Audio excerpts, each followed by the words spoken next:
still have one more topic to talk about. Pero so far, ang napag-usapan namin, yung 3-on-3, PBA 3-on-3, no? Na ang inelect ng board na chairman ng PBA 3-on-3, si Dicky Bachman, Governor Dicky Bachman. And if you want to, he has all the details of the 3-on-3, I will have him explain that and answer that. We also approved the 46 season budget. We looked at all the financials and how we performed. We also talked about SBP 505. So nandito po si Al, the president of SBP, who you can ask. And we are now tackling the policy on players. No?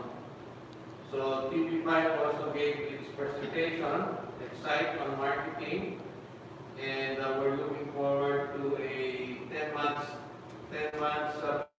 season in season 46. 4 months will be the All Filipino and 6 months will be the Governor's Cup.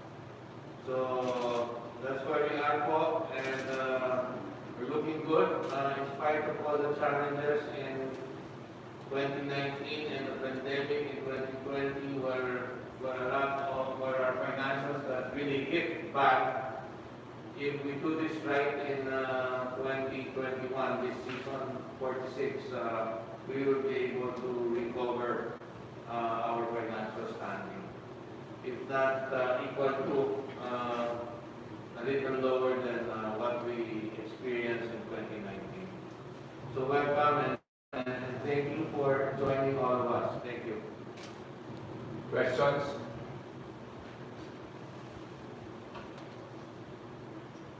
Questions? Ruben Terrano po.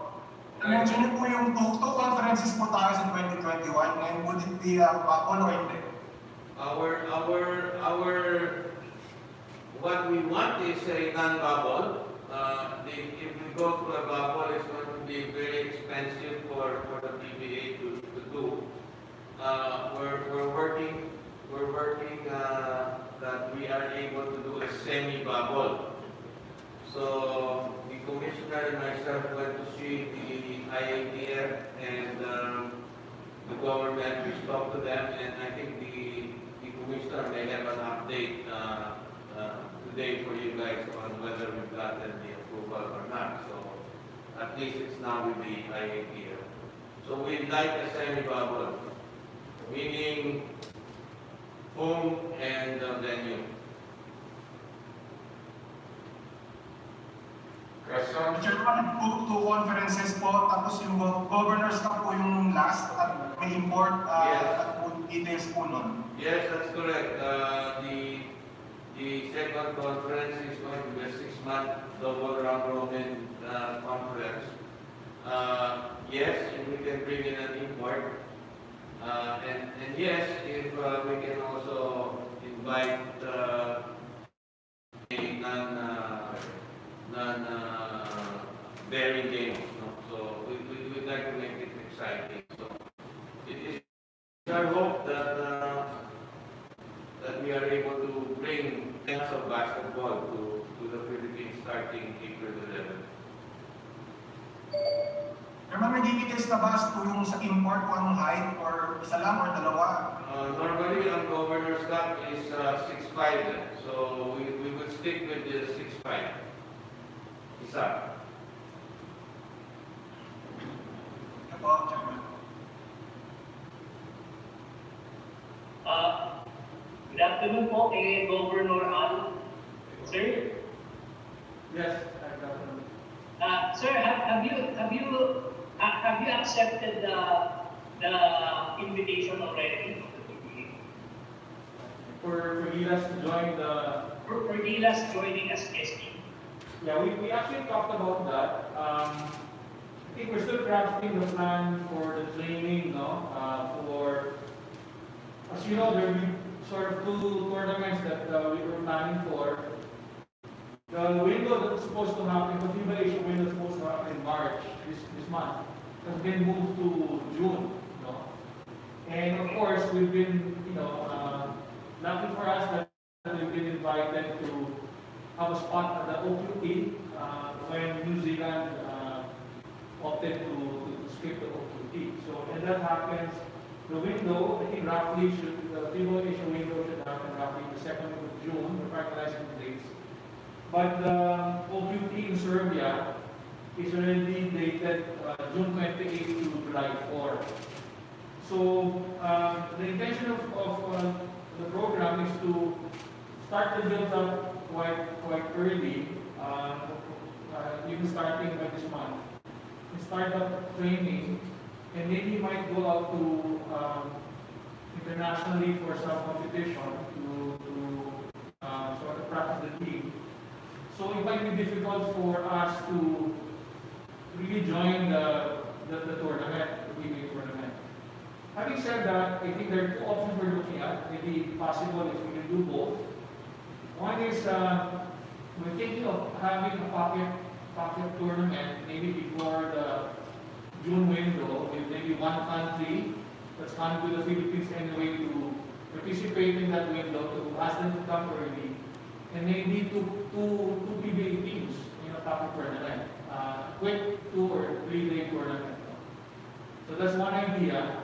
And the other proposal also, and that was actually raised by Vice Chairman Bobby, is maybe we can have also the deal so that we can continue to play games. Have some games with PBA teams during the actual conference. So that's something I think we will have to work with Willie, Commissioner Willie, on how we can do that. But those are two welcome initiatives that we can do with the PBA to also help us prepare for those two important windows that we are planning for in June. So that's something I think that we will really seriously consider and will be part of our plans. If I may add, no? Yung FIBA window, all Gilas team yun. They will complete an all Gilas team, and PBA will not be asked to contribute any players other than those who have contributed already during the draft this year and in the previous draft.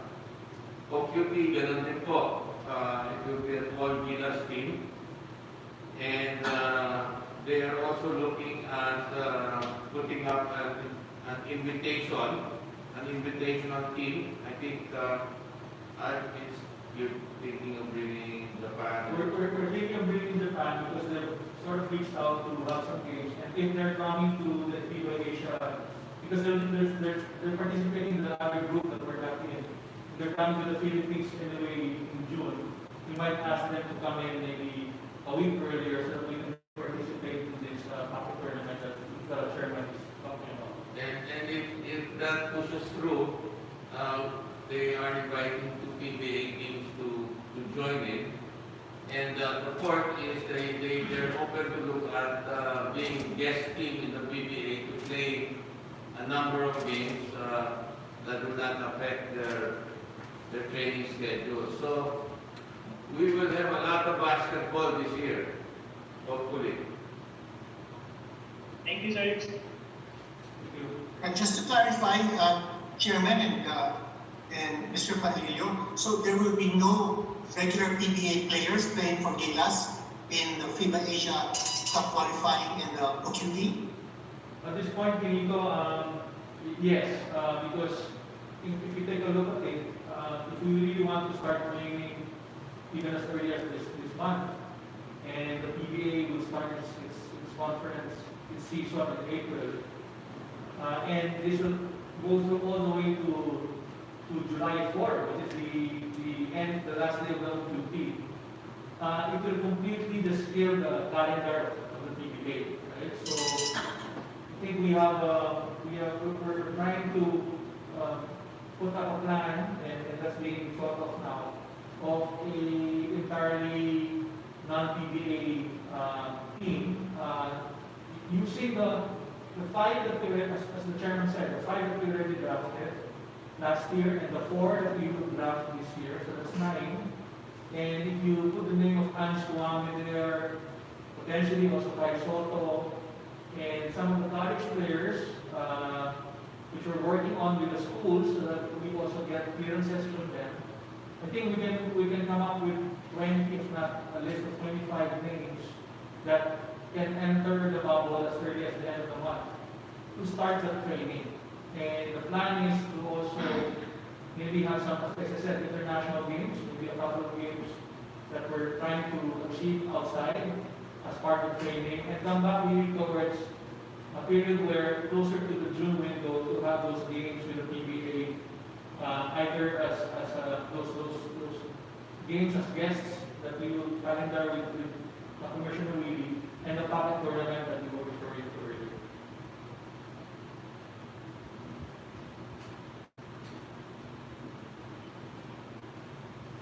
Thank you, Gopal. Thank you, Nico. I mean, just to also add, and I guess, again, I'd like to repeat really the appreciation, of course, of the SDP to the PBA for helping our programs. Having said that, on the fact that it will be really a purely Gilas team without any PBA players, there is a request, of course, by the SDP, because we also have another Olympic qualifying tournament that we need to participate, which is the 3x3. That's going to be held in Graz, Austria, from May 26 to May 13. And the only qualified players, because this was based on a submission of names before the OQT, which was supposed to happen March of last year, right before the pandemic, it got cancelled. It's been moved to this to May this year, and there are only 6 names that have been submitted and eligible to be part of the team that will represent the Philippines in the OQT in Austria.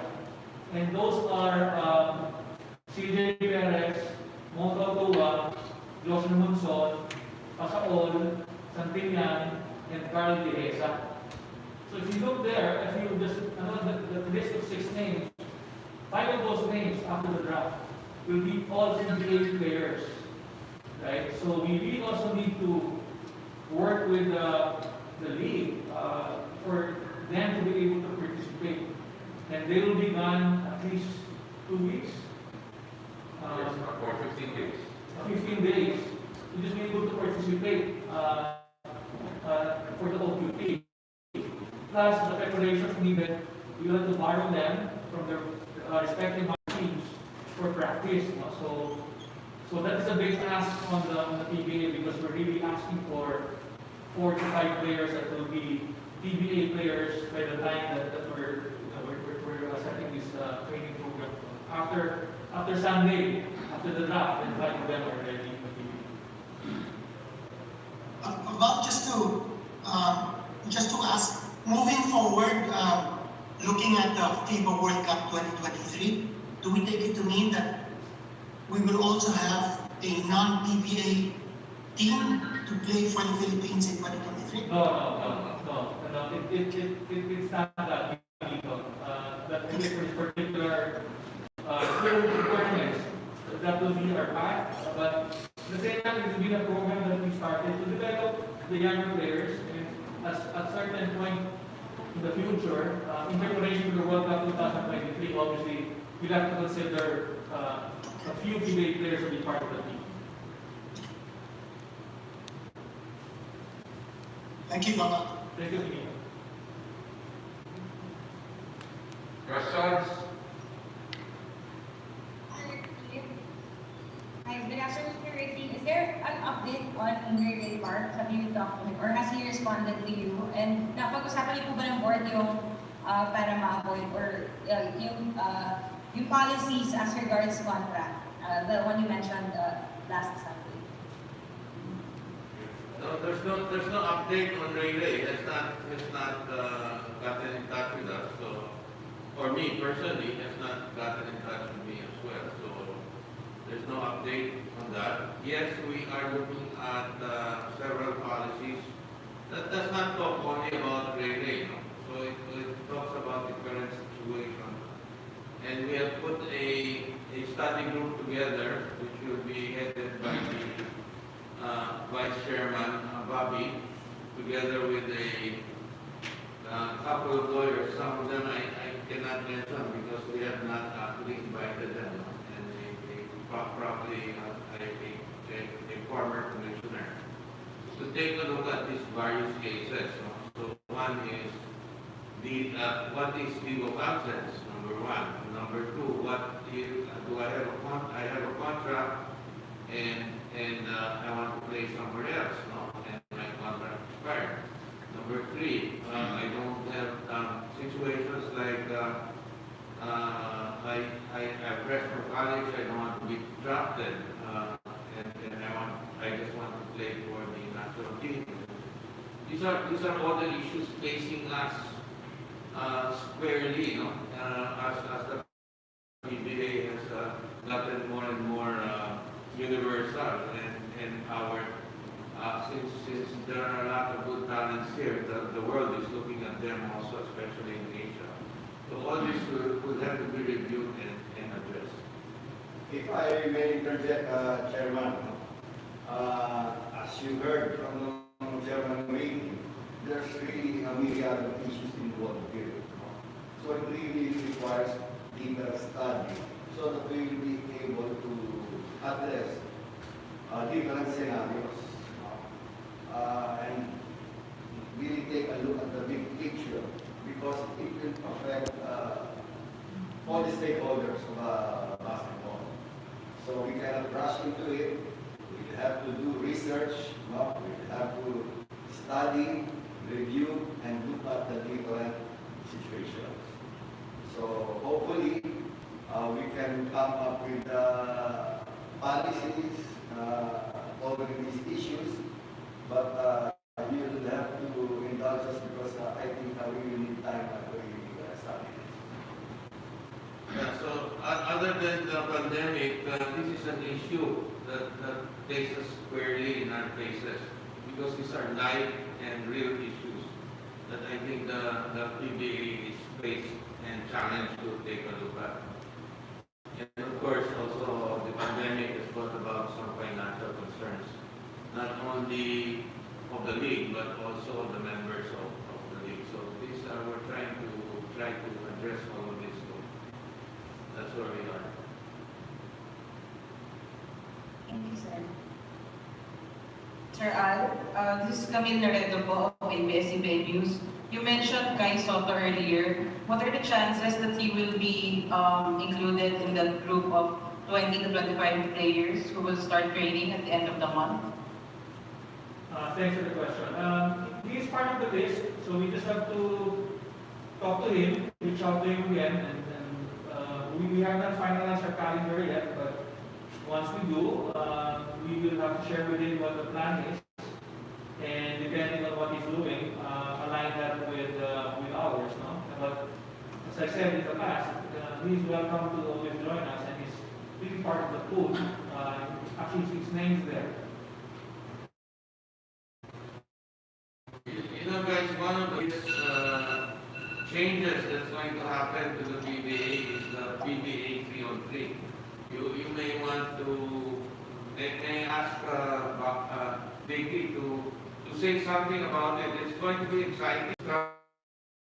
The in many of world championships. So you may want to say something about it. Yeah, good afternoon. After meeting with TV5 a couple of days ago, we decided that the best scenario to launch the PBA 3-on-3 was to hold the PBA 3-on-3 and PBA 5-on-5 the same venue. Okay, we'll be holding the 3-on-3 every Friday and Saturday in the morning, 9 o'clock onwards, and then we will end around 2 o'clock. And after that, the PBA 5-on-5 will start. All right. We'll be having 3 conferences. For the first conference, there'll be 6 legs and 1 grand finals. And for the second and third conference, we will include that in the second conference of the PBA 5-on-5. All right. So same. We're hoping for a non-bubble, a closed circuit, if you call it that way. And Same thing, 6 legs and 1 grand finals. Total of 18 legs for the season and 3 grand finals. And we're looking at 16 teams to actually complete the cast for the PBA 303.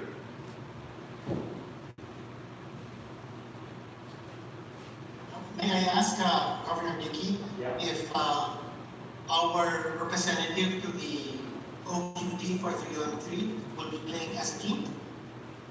It'll be totally separate because they'll be training for the OQT in Austria, so they won't be able to join. So our season will begin April 9th? Yes, if we go with the 5-on-5 schedule, we'll start on April 11th. I think if I add to that, Kinito, I think the idea of creating the PBA 3x3 is excellent because now we can really build a different track of players that can focus on 3x3. So that's another, another path related, aside from the 5-on-5. So building that ability for us to generate points, and that's how we are run at FIBA. Through the PBA 3x3, which actually FIBA is very supportive of.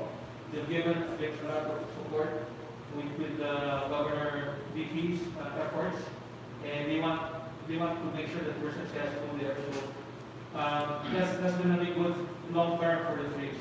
And again, we lessen the conflict with the PBA because again, the players now are really different to be with 3x3. I guess the key here is creating a pool for SBP for Camp 24, a big batch of players and having points ready to qualify for the tournaments. May I ask if at some point there will be an alignment of the eligibility rules of 3-on-3 and our 5-on-5 in terms of field foreigners? It's different kasi Kinito, even in the FIBA, there are two different tracks. One qualifications for 3-on-3 and the other is qualification of 5-on-5. So we'd like to follow the FIBA track and our FIBA policy. That's what we want to do at the moment. But the FIBA, Chairman, Kinito, as you know, the FIBA eligibility for trades is more open versus the 5-on-5. I think more importantly, maybe for wearing the hat of governor for the PBA, I think again it's another revenue stream and another brand for the PBA that we want to build, the 3x3 PBA 3x3. So that's another brand and really a revenue line for the PBA, which will only help the PBA grow. Although if there are PBA teams who are on the 3-on-3 that have qualified players in 5-on-5 that they want them to play on 3-on-3, then that should be fine with us too. Or there are 3-on-3 players that are qualified to play in the can be upgraded to the 5-on-5.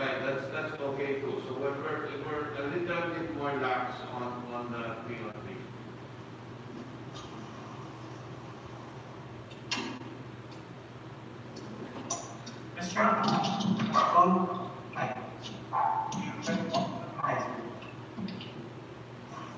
May update na po ba kung sa vaccine po? Kailangan po ba by the opening of the season, vaccination na po pala? Ganun po ba and ano na po bang reaksyon ng IATF dun po sa lamang nyo na semi-vaccine? Okay, so sana go ahead. Maybe Kong will give you an update on his latest discussion. Regarding sa vaccine, nag-request na tayo sa Red Cross.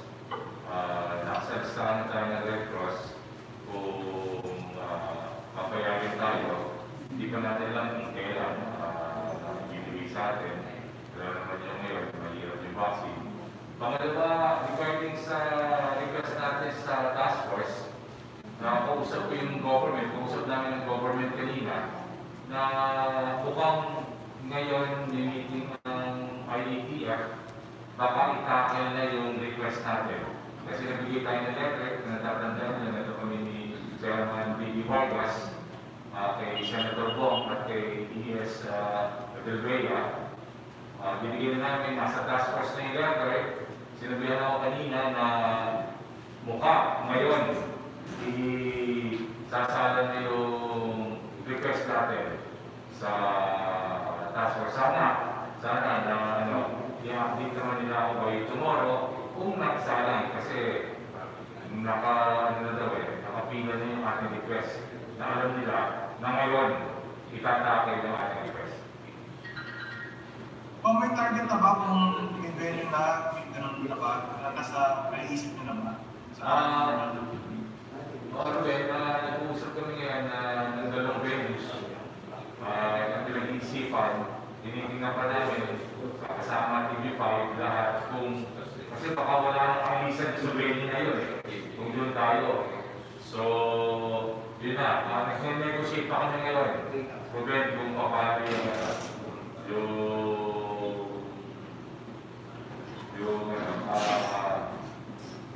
yung venue.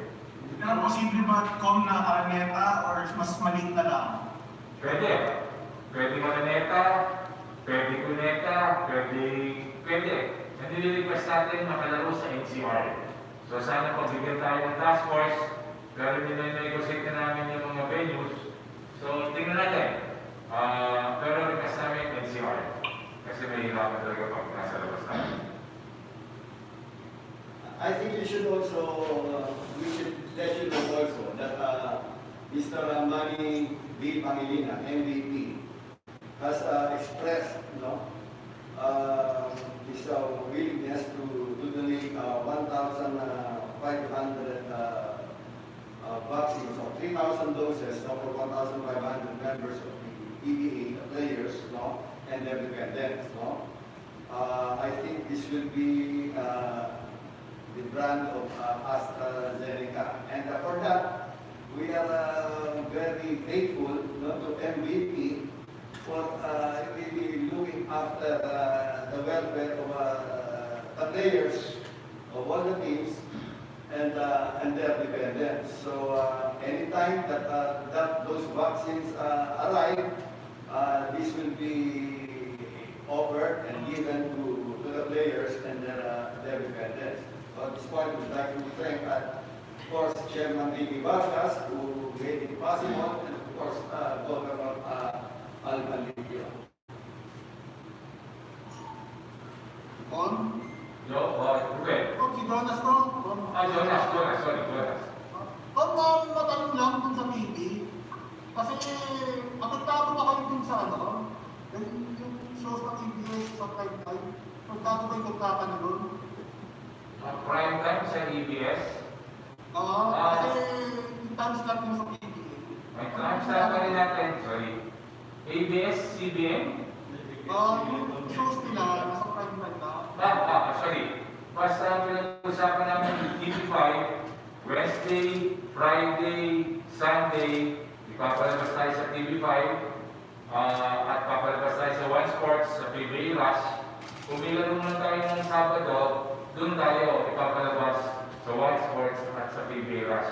At kung meron pa tayo na kung sakasakali, hindi natin alam, kung natin may positive, wala naman sana, parang ginawa natin sa bubble, araw-araw tayo, doon tayo basta pag hindi Wednesday, Friday, Sunday, so wala sa TV5, One Sports at PBA Rush tayo papalabas. So, inassume na ng Channel 5 na priority pa rin kayo. Ganun yung sitwasyon. Nag-present ang TV5 sa amin, so wala namang major changes. In fact, it's an enhancement, especially with additional PBA content at PBA Rush. So we will still be in TV5, and that has not changed. And if we have special games, there are other sports channels in TV5 that will take us. That should not be an issue at all.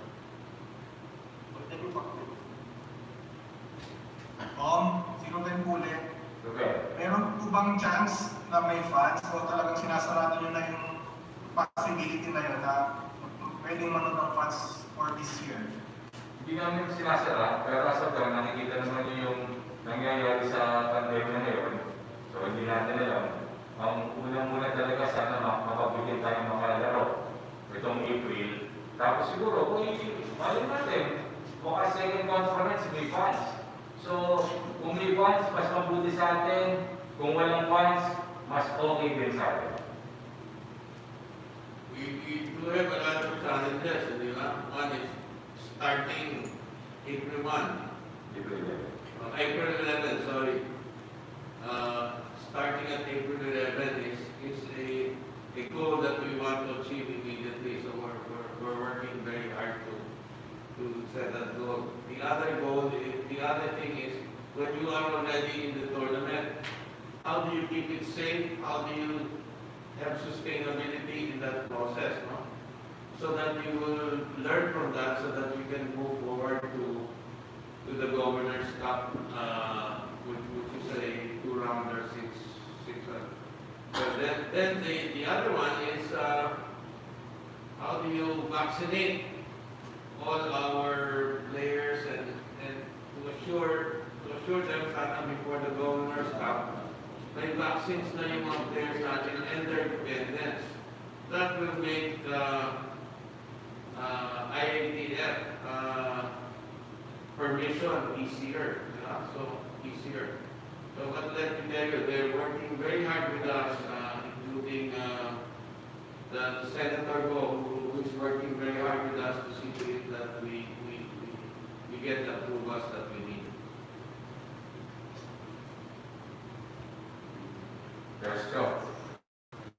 Questions? Si Camille Colin, tanong ko lang po, we've been talking about yung vaccines. Will you require the imports that will be coming in sa Governor's Cup? Will they be required to get the vaccine or be vaccinated before they come? If I may answer that, there is a requirement for any foreigner to come in that he goes through that process of clearance. If he has a vaccine, that's fine. But the PBA also has its own requirement in terms of testing and staying COVID-free, finding out for COVID-free. Vaccine, indeed.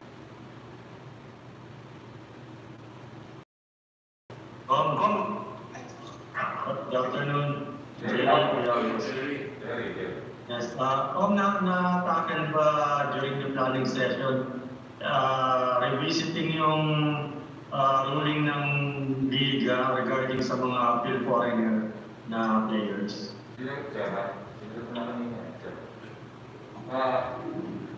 Pinag-uusapan yun. Kasi as of now, ang sinusunod pa rin natin yung sinimulan na nung dati.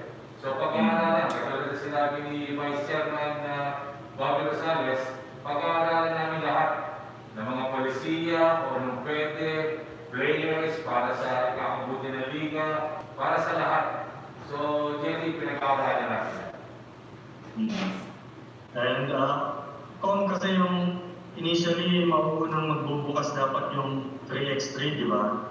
Tuloy pa rin ba yun? Kaysa, or sabay nang magbubukas ng 5 minutes? Chairman Deal. I guess the best scenario would be sabay na. With the 5 and 5. Ang logistics kasi, Jerry, is easier for both the PBA staff and technical people and the power of PB5. If we do it in one venue and it happens at the same time, so it's also cheaper. We are trying to be prudent in how we spend our money now.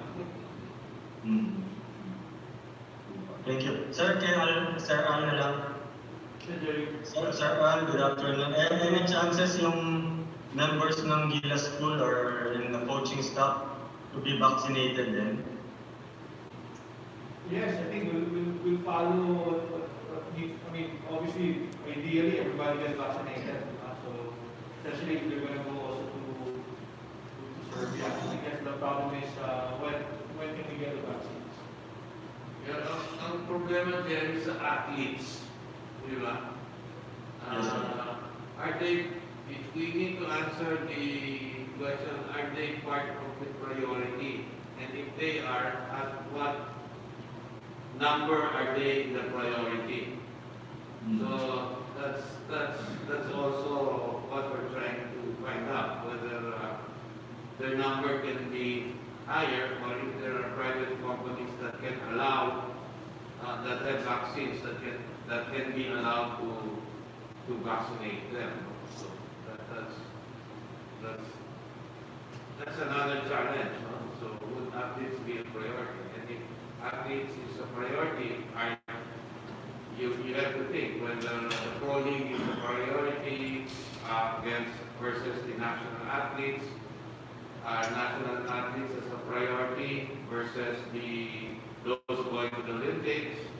You know? So it's a little complex in looking at the priority of being vaccinated.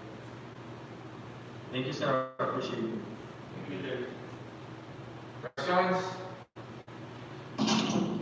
Sir, lang speaking po to Sir Al Pasilio. Na-mention po natin yung possible composition ng Gilas sa PBA tournaments natin. Are you also considering tapping yung collegiate stars na part ng pool natin aside from yung prospective naturalist players natin na sila po? Yes, I mentioned earlier that part of the pool we're looking at are the college players that has been participating before in Gilas. No? So yes, they're part of the pool that we're looking at. Tsaka sir, second question po, yung apat na kasali sa special Gilas mo. Nag-agree na ba po yung 3 teams na magpipig kung sino yung mapupunta sino o kung wala magkakagulatan na lang ulit tayo pagdating ng Sunday? No, I think apat to be part of the pool. It's up to the teams to draft them. I think that's part of the drafting, special draft for the four players. So it really depends on the teams who they will pick up. Hindi walang agreement internally who picks who. Thanks, sir. Thank you. Gana? Follow up. Ruben niya, Paano this season, parang magiging parang yung bigay namin yung mga players na hindi makakalaro dahil may protocol, breach, yung mga ganun bang pinaplano yung PBA with regards to how it will conduct the season, na kunwari may mag-positive or may mag-violate ng mga protocols. Oo. Pag may positive, halos pag magsisimula na tayo, pero yun, fine sila, suspended for how many days kasi may quarantine yun mga 7 to 10 days. So, maapektuhan sila. Bago naman magsimula ang liga, Ruben, pag-usapin ko yung mga players ulit at yung mga coaches. Para nagkakaintindihan tayo, anong hindi pwede, anong pwede. Kasi mahirap na, talagang medyo higpitan na natin. Hindi na kasi bubble card to bahay, gym bahay na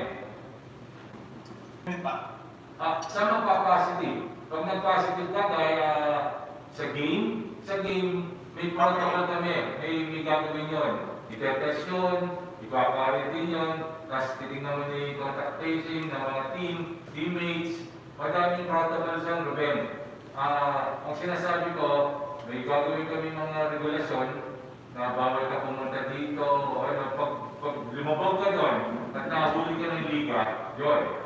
Suspension and fine ng abutin ng players. Nakikita na kayong like amount, Wala pa. Wala pa naman depende. Wala pa. Ako sabi ko muna yung mga players at yung mga coaches. Sino yung mga bagong teams sa 3-on-3? Hindi mo yung proseso muna kayo dito Good question. Hindi pa namin Chairman. You can decide to be transparent or Good question, Carlito. We will give out the names of the new teams by hopefully in 2 weeks. We're just actually talking to teams, to companies now, and we gave out all the guidelines and prepared the deck for the new teams. Well, you need to, when Gov TV was appointed chairman of the 3-on-3, he also gave up Alaska in terms of Alaska joining the 3-on-3. So in the PBA, there will just be 11 teams, and Alaska will not be joining the 3-on-3 because its governor is now the chairman of 3-on-3. So that's a sacrifice for him as well. You know?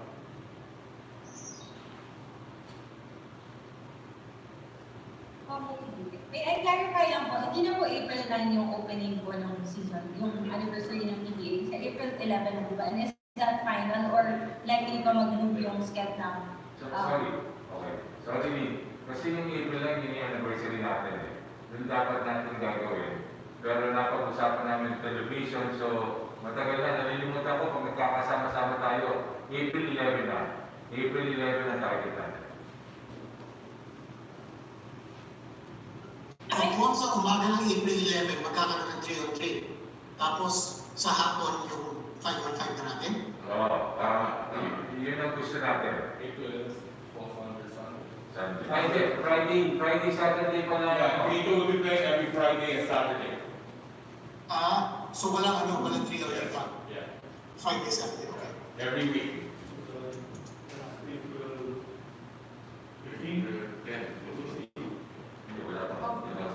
The governors po, have there been any players that have indicated na they're hesitant to play sa ganitong klaseng format, yung semi-bubble? Governors. From Terra, wala namang maging problema.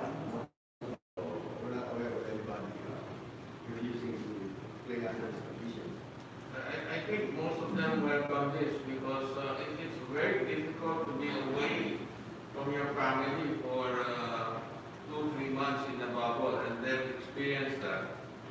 My guess is the players will welcome this kind of format where they can go home and go directly to the place of the game place or the coliseum that we're going to do.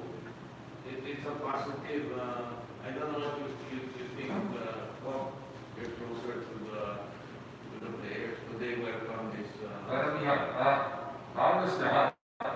Kasi nakakausap pa sila. Yung mental health, nakita naman nyo yung mga kasama ko sa bubble, na press. Ang hirap talaga. Nakita natin yung mga players. Yun din yung sinasabi ng mga players. Kung pwede, itong close cricket bubble. Pero yung iba, wala daw silang problema kung yung bubble parang sa crowd. So, siguro masasabi ko, 80 to 90% close sila dito sa close cricket bubble lang. Thank you po. Yung question ko lang is about unrestricted free agency. Parang may rule tayo that starting the 2014 draft batch, 7 years after, they may become unrestricted free agents as long as their contracts expire on the 7th year. So this is the 7th year, 2021 from 2014. Are we going to now have this era of unrestricted free agency this year? Ganito, after this season, free agent na sila. Okay, after this season, Yes. this coming season. Yes. Gusto sabihin ng unrestricted free agent ko, kung wala silang kontrata, pero maski na may offer na kontrata yung dating team nila, they have now the liberty of rejecting it and going to another team. Kailangan tapos yung kontrata mo. Kasi kung may kontrata ka, di ba? Huwag kang namang basta kontrata hanggang next year para ma-free agent ka. Pero kung may kontrata ka, hindi ka ma-free agent. So if your former team magbibigay ng offer sa iyo, tapos pwede mo na i-reject, you can become a restricted free agent. Oo, ano naman yun, di ba? Pagkatapos ng season. Oo, palapatan mo yun, sugal mo na yun kasi baka ma-injure ka. So, nasa yun, napag-aralan na siguro ng player kung ano mangyayari sa kanya. Thank you. Salamat din ito. Questions? Question kay Sir Al. Sir, yung bang field dun sa OQT kasi from the looks of it, medyo malakas yung opponents. Did it play a role to the decision na to send na lang an all cadets team para lang mas ma-expose sila sa medyo higher competition? Well, it's too strong. No? There's the development program that I talked about earlier. And I think the other thing is really the impact on the PBA. If we really want to train the way we should train for a tournament like that, grabe yung mangyayari sa PBA. You know, we might as well not have a season this April. Let's just do it after July, which I cannot impose naman on the PBA. It's unfair to the PBA. So that's why we're saying maybe this is a good way of developing the program with the youth, but at the same time, it benefits also the PBA that we can continue on also with PBA. And that's some future point. Of course, for the World Cup, we have to converge those two objectives again.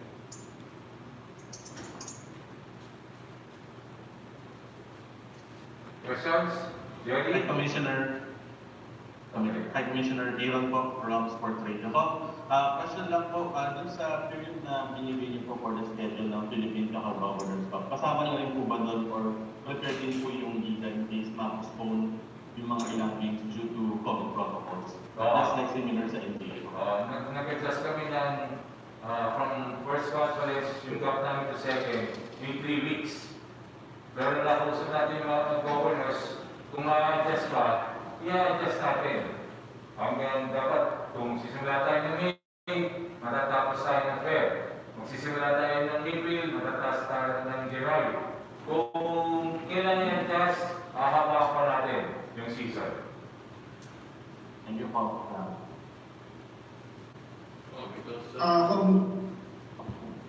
Good afternoon po. Ask ko lang po if napag-usapan po yung kumari protocol po. Pag nagkaroon na po ng import, tapos papalitan po, magkakaroon din po ba sila ng quarantine pag pinapunta na po dito sa Pilipinas? One, may sarili tayong protocol. Two, susundin din natin ang protocol ng government. Kung ano sabihin ng government, tapos yung sa atin, yun ang mangyayari. Thank you po. Salamat. Salamat. Jerry. Ano lang with 3x3 na ang mga teams ba 15-man roster pa rin o tumaas na? 15. Ano? Chairman, yung para sa teams mo. Every team will have, if it's a closed circuit, we'll have 4 players, 1 reserve, 1 coach. And if it's a bubble format, there'll be, in a closed circuit we'll have 4 players, 2 reserves, so a total of 6. And while in a bubble format, we'll have 4 players, 1 reserve, total of 5. 15 man lineup pa rin. 5 on 5. Again, Jerry, it's being treated separately. When you think the breaks sa Your question was 3 on 3, right? Yeah, the question is clear. Yeah, tsaka yung sa 5 on 5, sir. Kung 15-man pa rin naman ang lineup. Dahil di ba, pwedeng kumuha rin ng mga 3x3 players from the 5 on 5 na lineup. Basically, yung mga reserves pwede pumunta sa 3 on 3, right? Pero hindi na pwede pumunta. They can go back to the 5 on 5 after one conference. Okay. Hindi pwede ongoing yung season. After that conference. Thanks, sir. Questions? Yo. Siguro sa letan, pag nag-start na ba season, pwede pa rin mag-trade, pwede mag-sign ang free agents, ano doon? Dire-diretso pa na kung ano yung ginagawa natin throughout the season, okay lang lang. Pwede mag-trade, pwede mag-sign up ng free agent, okay pa rin doon. Hanggang alam ko, mga last few days ng eliminations, yun. Pero, pwede pa, pwede. So hindi nyo susundin yung parang ginawa sa Babylon na Nag-give kayo na ako. Oo, kasi Jonas, wala na tayo sa bubble sana. So, balik tayo sa dati. Huwag na dati ginagawa. Okay po. Kung ask ko lang about the imports of over discount. So, because we have quarantine procedures, gano'n. Tapos kung magkapalitan ng imports, matatagalan because of quarantine. Malamang siguro, bring imports at one time, tapos doon na sila pipili. Paano gano'n? Hindi naman. Option ng teams yun na dito. So, di ba, hindi natin masabi. At yun nga, depende nga sa protocol. Kung may vaccine naman tayong lahat, siguro wala na tayong problema rin. Okay? Jerry. Sir, clarification lang. May offer naman ng TNT kay Rainparks for a new contract, di ba? Oo naman, it's with the Commissioner's Office long time ago. Yeah. Okay. Clarify ko lang kasi may mga lumalabas na wala ka kayong offer, kaya ayaw ni Rainparks. Meron. May offer. Okay, thank you. Any plans dun sa dealing and taking at the non-pro activities na meron? Nakaschedule pa siya to next year na o kumbaga vacancy tayo pag i-allow na ulit.